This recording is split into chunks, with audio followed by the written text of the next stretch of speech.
তুমি যে বাদিনীর ঘরে দিবানিশি কৃষ্ণ কৃষ্ণ বলে কাঁদো,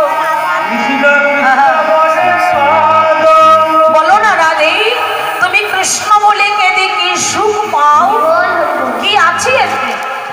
রাধারানী বলছে বধূ আমি কৃষ্ণ বলে কাঁদি বটে, কিন্তু কৃষ্ণ বলে কেঁদে আমি যে কি পাই বধূ গো, আমি যদি তোমায় এখন বলে বোঝাতে চাই তুমি বুঝতে পারবে না।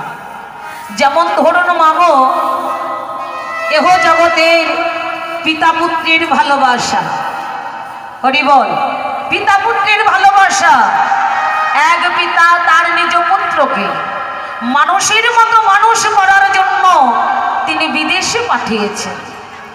আর যেদিন সেই সন্তান বিদেশ থেকে মানুষের মতো মানুষ হয়ে পিতা মাতার কাছে এলো, সন্তানকে দেখা মাত্র পিতা কি করলো? ছুটে গেল, খোকা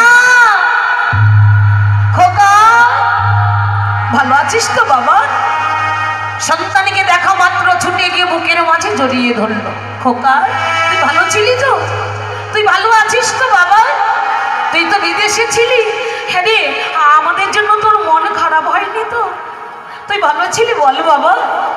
যখন ছেলেকে বুকের মাঝে জড়িয়ে ধরে একজন বাবা আদর করে ভালোবাসে, বাবার ভালোবাসা দেখে সন্তানের মনে প্রশ্ন জাগলো, পিতাকে জিজ্ঞাসা করছে বাবা ও বাবা আমি বিদেশ থেকে ফেরা মাত্র তুমি ছুটে গিয়ে আমাকে বুকের মাঝে জড়িয়ে ধরলে, বলো না বাবা তুমি আমায় বুকের মাঝে জড়িয়ে ধরে এত ভালোবেসে এত যে আদর করছো, তুমি আমায় ভালোবেসে আদর করে তোমার বুকের মাঝে জড়িয়ে ধরে তুমি কি পেলি বাবা?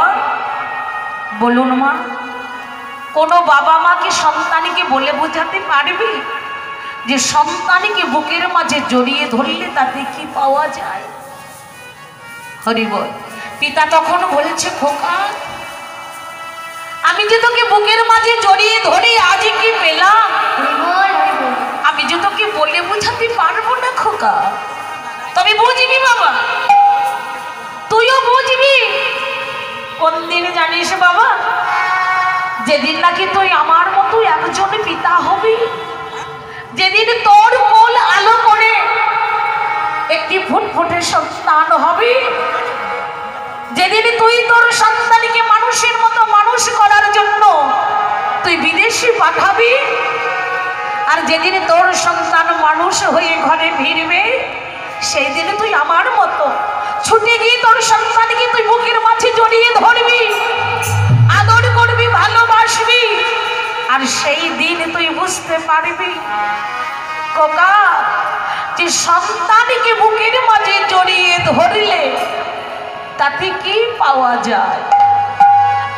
তাই রাধারানী বলছে বধূ আমি বাদিনীর ঘরে কৃষ্ণ বলে কাঁদি বটে, কিন্তু আমি কৃষ্ণ।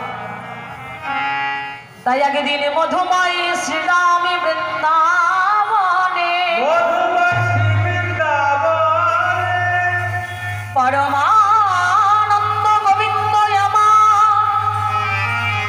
প্রেমময়ী রাধারানীকে জিজ্ঞাসা করলেন হে রাধে